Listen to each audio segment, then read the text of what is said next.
નમસ્કાર, આપ જોઈ રહ્યા છો જીએસટીવી. હું છું કૃષ્ણા. ગુજરાતમાં ગેરકાયદેસર ઘૂસણખોરોની હવે ખેર નથી. સુરતમાં ગુજરાત પોલીસના સિનિયર અધિકારીઓ સાથે વિડીયો કોન્ફરન્સથી બેઠક થઈ. બેઠક બાદ ગૃહ રાજ્યમંત્રી હર્ષ સંઘવીનું નિવેદન સામે આવ્યું છે. સાથે જ અમદાવાદ સુરત પોલીસે ઓપરેશન પાર પાડ્યું છે તેવું સંઘવીએ કહ્યું છે. ગેરકાયદેસર બાંગ્લાદેશીઓને ઝડપી પાડવામાં આવ્યા છે તેવું પણ સંઘવીએ કહ્યું છે. બંગાળમાંથી ગેરકાયદેસર રીતે આ બાંગ્લાદેશીઓ ઘૂસ્યા હતા અને ગુજરાતમાં પ્રસરી ગયા હતા તેવું સંઘવીએ કહ્યું. અમદાવાદમાંથી 890 ગેરકાયદેસર બાંગ્લાદેશી ઝડપાયા છે તેવું સંઘવીનું નિવેદન સામે આવ્યું છે. આ સાથે જ ખોટા દસ્તાવેજો બનાવી ભારતમાં ઘૂસણખોરી કરી હતી. તો જે રીતે પહેલગામમાં આતંકી હુમલો થયો અને જેમાં 28 નિર્દોષોના મોત થઈ ગયા હતા, સુરક્ષામાં ચૂક થઈ હતી, ત્યારબાદ અમિત શાહે તમામ રાજ્યોના સીએમ સાથે વાત કરીને પાકિસ્તાનીઓને પાછા મોકલવાની વાત હતી. ત્યારે ગુજરાત પોલીસે પણ સર્ચ ઓપરેશન હાથ ધર્યું અને તેમાં બાંગ્લાદેશીઓ ઝડપાયા છે. તો વધુ વિગતો માટે જોડાઈ ગયા છે સંવાદદાતા સાહી હર્ષ સંઘવીનું જે રીતનું નિવેદન સામે આવ્યું છે, શું વિગતો છે? ચોક્કસપણે રાજ્ય ગૃહમંત્રી હર્ષ સંઘવી દ્વારા પત્રકાર પરિષદ યોજવામાં આવી હતી અને જેની અંદર આજે આખા રાજ્યભરમાં ગેરકાયદેસર રીતે વસતા બાંગ્લાદેશીઓ વિરુદ્ધ કડક કાર્યવાહી કરવામાં આવી રહી છે. અમદાવાદમાં 400 થી વધુ અને સુરતમાં 134 જેટલા બાંગ્લાદેશીઓને પકડી પાડવામાં આવ્યા છે. ગૃહ રાજ્યમંત્રી દ્વારા નિવેદન આપ્યું છે કે હું તમામને સ્પષ્ટ સંદેશ આપવા માંગુ છું કે ગેરકાયદેસર વસતા બાંગ્લાદેશીઓ પોતે ચાલીને પોલીસ સ્ટેશન જવું જોઈએ, નહીં તો ગુજરાત પોલીસ તેમને છોડશે નહીં તેવી વાત જે છે તે કરવામાં આવી હતી. એટલું જ નહીં પરંતુ વડાપ્રધાન નરેન્દ્ર મોદી દ્વારા બેઠકનું આયોજન કરવામાં આવ્યું હતું જેમાં રાજ્યના ગેરકાયદેસર રીતે વસતા બાંગ્લાદેશી વિરુદ્ધ કડક કાર્યવાહી કરવા માટેની સૂચના જે છે તે આપવામાં આવી હતી અને સૂચનાના અનુસંધાને ગૃહ રાજ્યમંત્રી દ્વારા ગુજરાતના તમામ પોલીસ અધિકારીઓને સૂચનાઓ આપવામાં આવી હતી. અલગ અલગ રાજ્યોની જે પ્રકારે ગેરકાયદેસર રીતે ગુજરાતમાં ઘૂસીને બાંગ્લાદેશીઓ રહી રહ્યા હતા તે દરમિયાન તેઓના બાંગ્લાદેશીઓને પકડી પાડવામાં આવ્યા છે અને તમામના હવે ડોક્યુમેન્ટ ચેક કરવામાં આવી રહ્યા છે. ફરી તેમને ડિપોર્ટ કરવાની કામગીરી કરવામાં આવી રહી છે. પકડાયેલા તમામ બાંગ્લાદેશીઓની તપાસ કરવામાં આવી રહી છે. અમદાવાદમાં 890 અને સુરતમાં 134 લોકો પકડાયા છે એવું હર્ષ સંઘવી દ્વારા નિવેદન આપ્યું છે. આ તમામ લોકોએ બંગાળથી ખોટા ડોક્યુમેન્ટના આધારે દેશમાં ઘૂસ્યા હતા તેની પણ તપાસ કરવામાં આવશે તેવી વાત જણાવવામાં આવી છે. એટલે ચોક્કસપણે આ જે નિવેદનો સામે આવ્યા છે તેના પરથી સ્પષ્ટપણે સામે આવી રહ્યું છે કે હવે સરકાર એક્શન મોડમાં આવી ગયો છે અને હાલ કોને પણ બોગસ ડોક્યુમેન્ટ બનાવ્યા હશે તેની સામે પણ કાયદાકીય કાર્યવાહી કરવામાં આવશે અને બાંગ્લાદેશીઓને સ્પષ્ટપણે જિંદગી કહી શકાય તેવું પણ સામે નિવેદન આપ્યું છે કે સામે ચાલીને બાંગ્લાદેશીઓ પોલીસ સ્ટેશન જાય અને તેમને સરેન્ડર થઈ જવું જોઈએ તેવી વાત જે છે તે કરવામાં આવી છે. નહીં તો ગુજરાત પોલીસ તમામ બાંગ્લાદેશીઓના ઘર સુધી પહોંચવા માટે તત્પર છે તેવી વાત જે છે તે ગૃહમંત્રીએ કરી છે. જી સાહિસ, આટલી મોટી માત્રામાં બાંગ્લાદેશીઓ ઝડપાયા છે તે એક સારી વાત છે, પણ તેઓ કેવી રીતે આવ્યા, કોણ તેમને મદદ કરતું હતું અને આટલા ટાઈમથી તેઓ અહીં રહ્યા હતા ત્યારે કેમ કોઈ કાર્યવાહી ન કરી, તેને લઈને હર્ષ સંઘવીનું કોઈ કહેવું છે? બિલકુલ નહીં, ચોક્કસપણે સમગ્ર મામલાને જોતા લાંબા સમયથી તે સુરત ખાતે રહી રહ્યા હતા તેવું સામે આવી રહ્યું છે, ગુજરાતની અંદર રહી રહ્યા હતા તેવું સામે આવી રહ્યું છે. પરંતુ જયારે ઘટના બનતી હોય છે ત્યારબાદ તપાસ કરવામાં આવતી હોય છે અને ખાસ કરીને ત્યારબાદ જ ગુજરાત પોલીસ એક્શન મોડમાં આવતી હોય છે. એટલે કે જયારે આતંકી હુમલાની ઘટના સામે આવી છે, પીએમ મોદીએ બેઠક કરી હતી, બેઠક બાદ હવે અત્યારે તપાસ શરૂ કરવામાં આવી છે અને સમગ્ર બાબતને જોતા હવે બાંગ્લાદેશીઓને શોધવા માટે સુરત પોલીસ હોય કે અમદાવાદ પોલીસ હોય કે રાજ્યની અલગ અલગ પોલીસ સામે લાગી છે. પરંતુ જયારે ઘટના બનતી હોય છે ત્યારે જ સુરત પોલીસ કેમ એક્શનમાં આવી છે તે પણ એક મોટો પ્રશ્ન ઉપસ્થિત થઈ રહ્યો છે અને સમગ્ર ઘટનાને જોતા ગૃહ રાજ્યમંત્રીએ એ સમગ્ર મામલાને લઈને કોઈ પણ પ્રકારનું નિવેદન તેમના દ્વારા આપવામાં નથી આવ્યું. પરંતુ સુરત પોલીસ હોય કે અમદાવાદ પોલીસને અભિનંદન પાઠવ્યા છે કે જે કામગીરી કરવામાં આવી છે તે ખૂબ જ અદભુત કામગીરી છે અને આ કામગીરી અવિરતપણે યથાવત રહેશે તેવી વાત પણ તેમના દ્વારા કરવામાં આવી. જી, આભાર સાહિદ સમગ્ર માહિતી આપવા માટે. તો અમદાવાદમાં ચંડોળા તળાવની આસપાસના વિસ્તારોમાં ગેરકાયદેસર રીતે રહેતા 457 શંકાસ્પદ બાંગ્લાદેશી નાગરિકોની ધરપકડ કરવામાં આવી છે. અટકાયત કરાયેલા લોકોમાં પુરુષો, સ્ત્રીઓ અને બાળકોનો સમાવેશ થાય છે, જેઓ બનાવટી દસ્તાવેજો જેવા કે આધાર કાર્ડ, પાન કાર્ડ અને અન્ય ઓળખપત્રોનો ઉપયોગ કરીને ગેરકાયદેસર રીતે ભારતમાં રહેતા હતા. 2024માં ક્રાઇમ બ્રાન્ચે આવા ગેરકાયદેસર ઘૂસણખોરો સામે 2 એફઆઈઆર નોંધી હતી, જેમાં 127 બાંગ્લાદેશી નાગરિકોની ધરપકડ કરવામાં આવી હતી. આમાંથી 77 લોકોને ડિપોર્ટ કરવામાં આવ્યા હતા. હાલના ઓપરેશનમાં પણ ડિપોર્ટેશનની પ્રક્રિયા શરૂ કરવામાં આવી છે, જે પૂછપરછ અને દસ્તાવેજોની ચકાસણી પૂર્ણ થયા બાદ આગળ વધશે. પોલીસ તપાસમાં જાણવા મળ્યું છે કે આ ઘૂસણખોરો નકલી ભારતીય ઓળખપત્રો બનાવીને રહેતા હતા. આ બનાવટી દસ્તાવેજો ક્યાંથી અને કઈ રીતે બનાવવામાં આવતા હતા તેની ઊંડાણપૂર્વક તપાસ ચાલી રહી છે.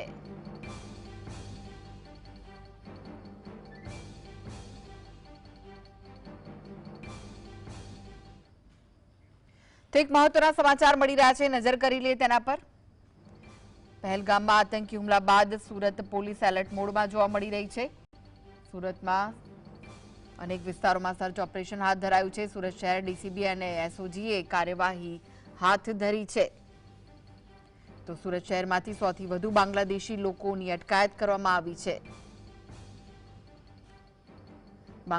બોગસ ડોક્યુમેન્ટ્સના આધારે તેઓ ભારતમાં રહેતા હતા. બાંગ્લાદેશીઓને ઝડપી પાડવામાં આવ્યા છે. તેમના વિરુદ્ધ કાર્યવાહી હાથ ધરાઈ છે.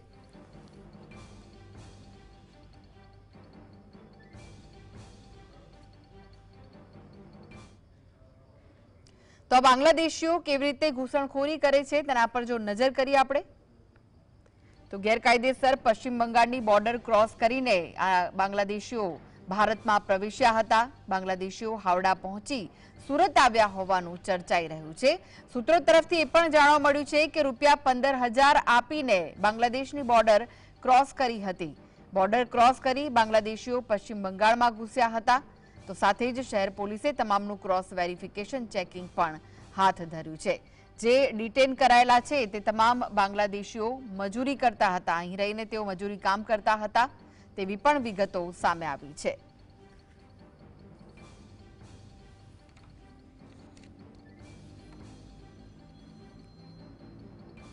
તો હવે ભારતની જે પોલીસ છે એલર્ટ થઈ છે. સાથે જ અનેક રાજ્યોમાં સર્ચ ઓપરેશન હાથ ધરવામાં આવી રહ્યું છે, તેમ ગુજરાતમાં પણ સર્ચ ઓપરેશન હાથ ધરાયું છે અને આટલી મોટી માત્રામાં બાંગ્લાદેશીઓ ઝડપાયા છે. ત્યારે આ વિશે જ વધુ ચર્ચા કરવા માટે આપણી સાથે ઓનલાઈન જોડાઈ ગયા છે જયદેવભાઈ જોશી, જેઓ સંરક્ષણ નિષ્ણાંત છે, અને સાથે જોડાય છે પ્રદ્યુમનસિંહ સરવૈયા, જેઓ રાજકીય વિશ્લેષક છે. આ બંનેનું સ્વાગત છે. જયદેવભાઈ, સૌ પહેલા આપને પૂછવા માંગીશ કે જે પહેલગામમાં હુમલો થયો, 28 નિર્દોષોના મોત થઈ ગયા, અને પછી અમિત શાહે જે ભારતના દરેક રાજ્યના સીએમને એવું કહ્યું કે જે પાકિસ્તાનીઓ છે તેમને શોધવામાં આવે અને તેમને પાછા મોકલવામાં આવે, અને તેમ કરતા જ ગુજરાતમાં પણ સર્ચ ઓપરેશન હાથ ધરાયું અને આટલી મોટી માત્રામાં બાંગ્લાદેશીઓ ઝડપાયા છે. આપનું શું કહેવું છે?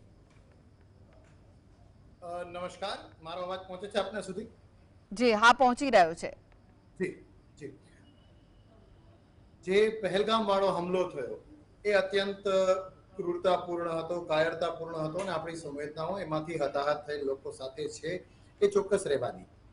પણ એ હુમલો થવો અને એ હુમલો થયા પછી જે પગલાઓ લેવામાં આવે, એ આતંકવાદ, ત્રાસવાદ અને આખા બનાવ, અને અત્યારે જે કંઈ પણ આપણે ગુજરાતમાં બાંગ્લાદેશીઓને પકડવાનું કામ કરી રહ્યા છીએ, એને આમ જોવો તો સીધી દેખીતી રીતે કોઈ નિસ્બત નથી. પણ સાથોસાથ એ પણ કહેવું જરૂરી કે આવા નાની નાની બાબતોથી જ આવા કનેક્શન અને કનેક્ટિંગ ડોટ્સ બેસાવવાથી જ રાષ્ટ્રનું ઓવરઓલ આંતરિક સુરક્ષા અને બાહ્ય સુરક્ષાનું ચિત્ર ખડું થતું હોય છે. આવી કોઈ સૂચના કે પાકિસ્તાની કોઈ મદદ કરે છે, પાકિસ્તાનીઓ આવેલા હશે અને પાકિસ્તાનીઓના વિઝા આપણે કેન્સલ કરશું કારણ કે આવું કંઈ પહેલગામમાં બન્યું અને એને કારણે આ થયું, એવા ઇવેન્ટની રાહ જોઈને આપણે કોઈ આવી હરકત કરીએ તો એ આપણને એવું લાગે કે આપણે શું કામ આની રાહ જોતા હતા. એ પ્રશ્ન સ્વાભાવિક છે, થાય. તેમ છતાં જ્યારે આવી મૂંઝવણ થાય, આવો પ્રશ્ન થાય, તો પણ હું એટલા માટે કહીશ કે આ બંને વાતો કનેક્ટેડ છે ને અત્યારે જે કંઈ પણ થઈ રહ્યું છે ને એટલા માટે બિરદાવીએ કે દરેક સિસ્ટમમાં કંઈક ને કંઈક પ્લસ માઇનસ ચોક્કસ રહેવાનું છે. અને એટલા માટે જ કહેવાય છે કે દેર આયે દુરુસ્ત આયે. ભલે કદાચ આ કાર્યવાહી વહેલી થઈ હોત તો સારું થયું હોત, પણ તેમ છતાં અત્યારે થઈ છે તો એને આપણે વેલકમ કરીએ, અને એ વેલકમ કરીને બેસી જઈએ એવું નહીં. ફરી પાછી આવી સ્થિતિ ના થાય એના માટે જે કંઈ કરવાના ખૂટતા પગલા થતા હોય એ કરીએ. થોડું ખાલી બહુ ટૂંકાણમાં થોડું હું હિસ્ટ્રી અને કઈ રીતે આ બાંગ્લાદેશીઓનું આવવાનું થયું એની વાત કરીએ તો આપણને આપણા દર્શકોને ખ્યાલ આવશે કે ક્યાં ક્યાં નકેલ કસવાની જરૂર છે. મધ્ય 60ના દશકમાં જ્યારે ત્યારનું પશ્ચિમી પાકિસ્તાન એટલે કે હાલનું પાકિસ્તાન એમણે અત્યારના બાંગ્લાદેશ એટલે ત્યારના પૂર્વ પાકિસ્તાનીઓ પર દમન કરવાનું શરૂ કર્યું ત્યારથી જ 65 પછીથી જ અલગ અલગ સમયે બાંગ્લાદેશમાંથી હિજરત કરીને લોકો અલગ અલગ જગ્યાએ સ્થાયી થવાનું શરૂ થઈ ગયું હતું. જેમાં નજીકમાં પશ્ચિમ બંગાળ, બિહાર, યુપી અને એ રૂટ લઈને કેટલાય લોકો તો આખું પશ્ચિમ પાકિસ્તાન એટલે હાલના પાકિસ્તાનમાં ગુજરાત થઈને ગયા હતા. આવું જ કંઈક પછીથી કારણ કે બહુ પોરસ એવી બોર્ડર છે બાંગ્લાદેશ અને પશ્ચિમ બંગાળની કેટલીય જગ્યાએ ત્યાં એ લોકોના પારિવારિક સંબંધો પણ છે આઝાદી પહેલાના એટલે આવજા સામાન્ય રીતે થતી હતી. આપણે ટ્રેનો ચલાવીએ છીએ બધું પણ એના મારફત એ લોકો આવતા રહ્યા.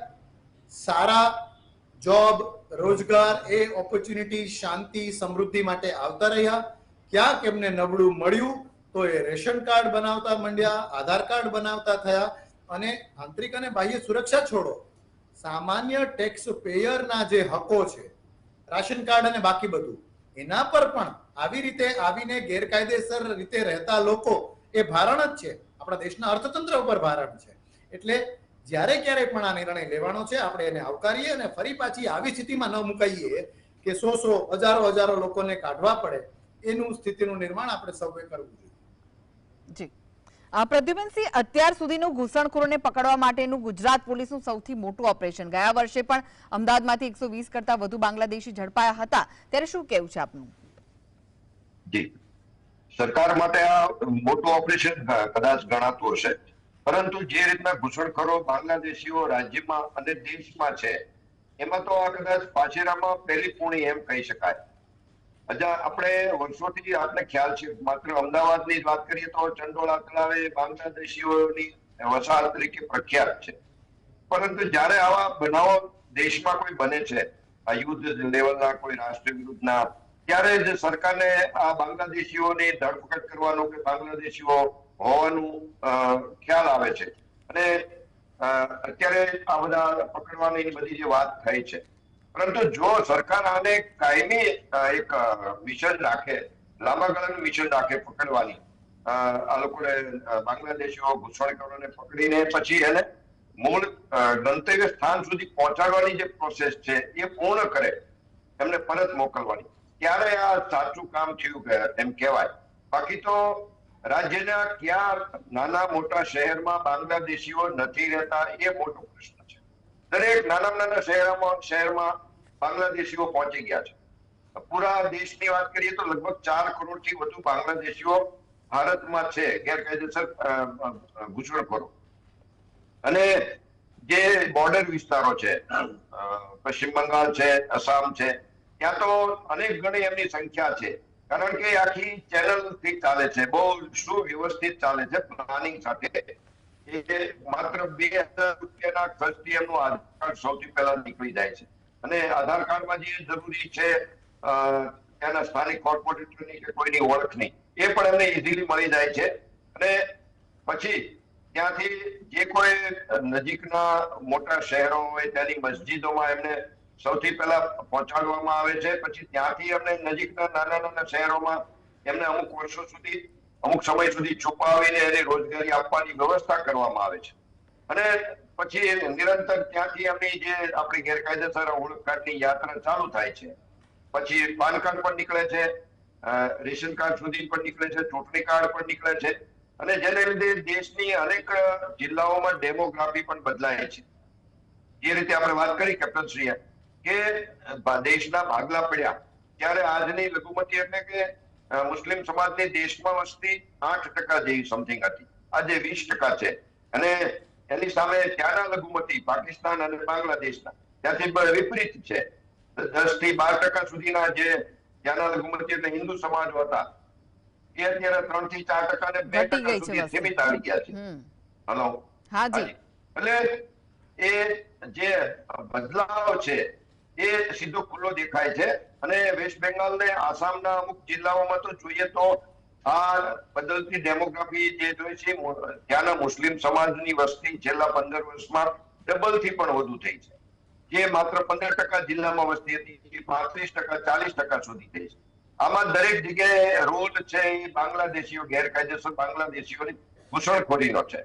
જો સરકારને કંઈક ચોક્કસ પ્લાનિંગ સાથે કરવું હોય તો પોલીસ ડિપાર્ટમેન્ટ પાસે એનો પૂરતો સ્ટાફ પણ નથી, અને લાંબા ગાળાની પ્રોસિજર કરવી પડે. આખી નવું જ એક સ્ટાફ એનો આખો ઉભો કરવો પડે, સુવ્યવસ્થિત આખી કેડર ઉભી કરવી પડે, અને લગભગ 3 થી 5 વર્ષનો પ્રોજેક્ટ સાથે ચાલે તો આ બાંગ્લાદેશીઓને મૂળ જે પોતાના દેશ છે ત્યાં સુધી પહોંચાડી શકાય. બાકી તો અત્યારે અહીંયાથી પકડે પછી જે તે પેલા એને જેલમાં જે વ્યવસ્થા છે, આપણે એને રોટલા ખવડાવવાની વાત છે, પણ મૂળ જગ્યાએ પહોંચાડી નથી શકતા, અથવા પહોંચાડી શકતા હોય તો એના કોઈ ન્યૂઝ છે નહીં. એટલે પૂરેપૂરી કામગીરી જ્યાં સુધી નહીં થાય ત્યાં સુધી માત્ર એક પ્રકારનું જાણે કહેવાય કે રાજકીય છે, આ ન્યૂઝ બને, હોટ ન્યૂઝ બને, સોશિયલ મીડિયામાં બસ ચાલતા રહે. બાકી 500, 700, 1000 પકડાઈને એનાથી કોઈ દેશનું જે મૂળભૂત પ્રશ્ન છે એ સોલ્વ નથી થતો. હાજી જી જયદેવભાઈ, આપને પ્રશ્ન પૂછો છે કે મોડેસ ઓપરેન્ડી શું રહેતી હશે કે જ્યારે તેઓ ભારતમાં પ્રવેશ કરતા હશે? કારણ કે એવી પણ વાત સામે આવી છે કે 15,000 રૂપિયા જેવી નજીવી રકમ આપીને તેઓ ભારતમાં પ્રવેશી જતા હોય છે.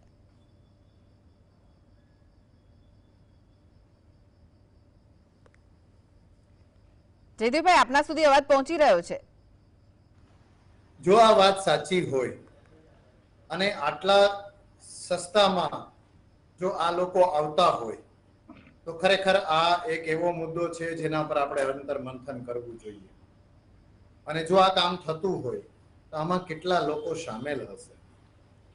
બોર્ડર ઉપર શાંતિકાળમાં બોર્ડર સિક્યોરિટી ફોર્સ હોય છે, ક્યાંક ક્યાંક બોર્ડર સિક્યોરિટી ફોર્સની સાથે બીજી પણ સુરક્ષા એજન્સીઝ હોય છે. હંમેશા જરૂરી નથી કે સીધી બોર્ડરમાંથી તાર ક્રોસ કરીને જ આવે એક ટુરિસ્ટની રીતે વિઝા લઈને આવે, કાયદેસર રીતે આવે.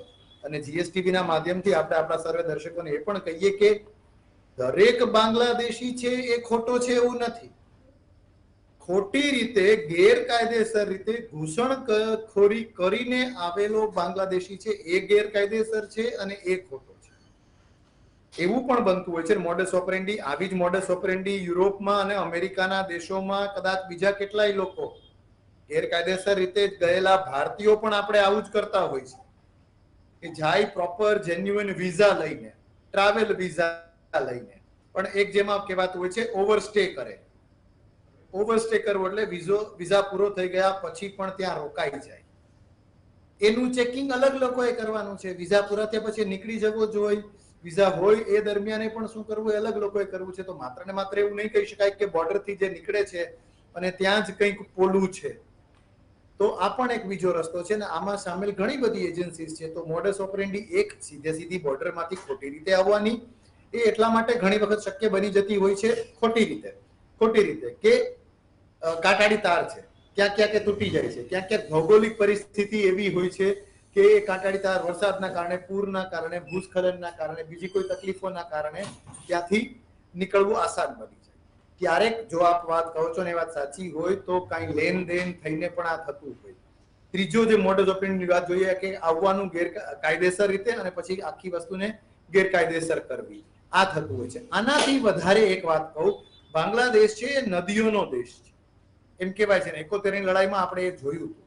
એ નદીઓ, એ વોટરવેઝ, ઇનલેન્ડ વોટરવેઝ, દેશની અંદરની નદીઓ, એના થ્રુ પણ ઘણી બધી વખત અનચેકડ રીતે ત્યાં બંગાળની ખાડી છે, બોટ મછવારા, જે આપણા મછવારો પાકિસ્તાનમાં ફેસ કરે છે, એવું જ કંઈક એ પણ આવવાની આ ચોથા પ્રકારની મોડસ ઓપરેન્ડી પણ હોઈ શકે. આવી રીતે આવે છે. એકવાર આવી ગયા પછી જો એમનું ચેકિંગ ના થાય તો દરેક પસાર થતો દિવસ એમનો અહીંયા પગ મજબૂત કરવામાં જ ફાયદો કરે છે અને એ લોકો આપણી સિસ્ટમની સાથે એમને એટલે જયદેવભાઈ સવાલ તો એ પણ થાય કે આટલા ટાઈમથી આ લોકો અહીં રહેતા હશે, ખબર નહીં કેટલા ટાઈમથી, કેટલા વર્ષોથી રહેતા હશે અને એટલે જ કદાચ નકલી આધાર કાર્ડ, પાન કાર્ડ બનાવી શક્યા હોય. તો આટલા ટાઈમ સુધી અહીંયાની પોલીસ અને અહીંયાની સરકાર શું કરતી હતી? ચોક્કસપણે એમાં કોઈ મીન મેક નથી કે કંઈક કાચું, કંઈક ચૂક થઈ હોય એવું રહ્યું જ હોય. નહીં તો અધરવાઇઝ અશક્ય છે કે આટલા લોકો અહીંયા આવી રીતે રહી શકે. અત્યારે જેમ અગાઉ રાજકીય વિશ્લેષકજીએ પણ કીધું એ અત્યારે આપણે આપણી થોડી પીઠ થાબડવી હોય તો યસ થાબડી શકીએ, પણ આ પેલા કંઈક બરાબર નહોતું, એનો સુધાર થઈ રહ્યો છે એ વાત તો બધાએ સ્વીકારવી જ પડે. અને એ કંઈક હવે બરાબર નહોતું, એ શું કામે બરાબર નહોતું એ ઇન્વેસ્ટિગેશનનો વિષય છે ને એ અંતર્મંથન દરેકે જેને આ પકડ્યા એને તો કદાચ ઓલરેડી ખબર હશે કે કેમ આ થયું, અને ના હોય તો હવે એ ખબર પાડવી જોઈએ. જી પ્રદ્યુમનસિંહ, જે રીતની વાત સામે આવી પહેલગામમાં જે હુમલો થયો તેમાં સુરક્ષામાં ચૂકની વાત સામે આવી અને સરકારે પણ તે કબૂલ્યું કે સુરક્ષામાં ચૂક રહી ગઈ અને તેના કારણે જ આટલા નિર્દોષ લોકો મરી ગયા. તો આપણી જે ભારતની સરહદો કેટલી સુરક્ષિત લાગી રહી છે? જી, બાંગ્લાદેશ સાથેની જે સરહદ જોઈએ તો ગ્રામ્ય વિસ્તારો સાથે કનેક્ટ વધારે છે. એક જ પ્રકારની ભાષા છે બંને સાઈડ, એટલે શરૂઆતના જે ઘૂસણખોરો હોય તો એ ઘણીવાર ઓળખી નથી શકાતા. અને નદીઓનો વિસ્તાર પણ મોટો છે. અને બાંગ્લાદેશ ભારતના બોર્ડરમાં અમુક વિસ્તાર તો એવો છે કે ગામોમાં વચ્ચેથી બોર્ડર નીકળી છે એમ કહી તો પણ ચાલે. એટલે એ બધા અમુક વિષયો છે જેને લીધે બધી જગ્યાએ વાડ બનાવવી શક્ય નથી.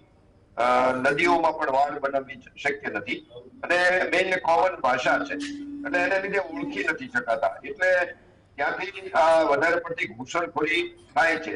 પાકિસ્તાન બાજુથી એ પ્રકારના ઓછા છે. પંજાબ સાઈડ છે બોર્ડરે ખેડૂતો ને એ રીતના વાડીઓ એ બધામાં છે. પરંતુ એવી અનેક બાબતો છે કે આપણે હજી આમાં આર્મી કડક છે. આર્મી સુરક્ષા આ બાબતમાં સારી છે. ક્યાંય પણ શંકાના દાયરામાં આર્મી પોતે નથી.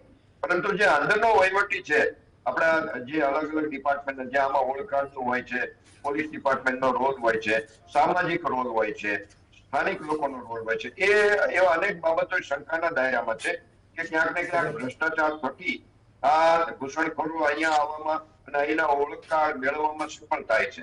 અને બાંગ્લાદેશ અને ભારતની લગભગ 4000 થી વધુ કિલોમીટરની બોર્ડર છે. એટલે એને સંભાળવી અને આવા વિપરીત સંજોગો છે એ માટે ઘણી થોડી સ્ટ્રગલ વાળી છે. અને બીજી રીતે જોઈએ તો આ આખું એક દેશ વિરુદ્ધનું ષડયંત્ર છે. ઘૂસણખોરો જે ચોક્કસ એક ધર્મના છે, કદાચ ચોખ્ખું કહી તો પણ ખોટું ઇસ્લામ ધર્મના છે. પાકિસ્તાન અને રોહિંગ્યા અને બાંગ્લાદેશના લોકો એ આ રીતના અન્ય દેશોમાં શરણ લે છે કોઈ પણ રીતે.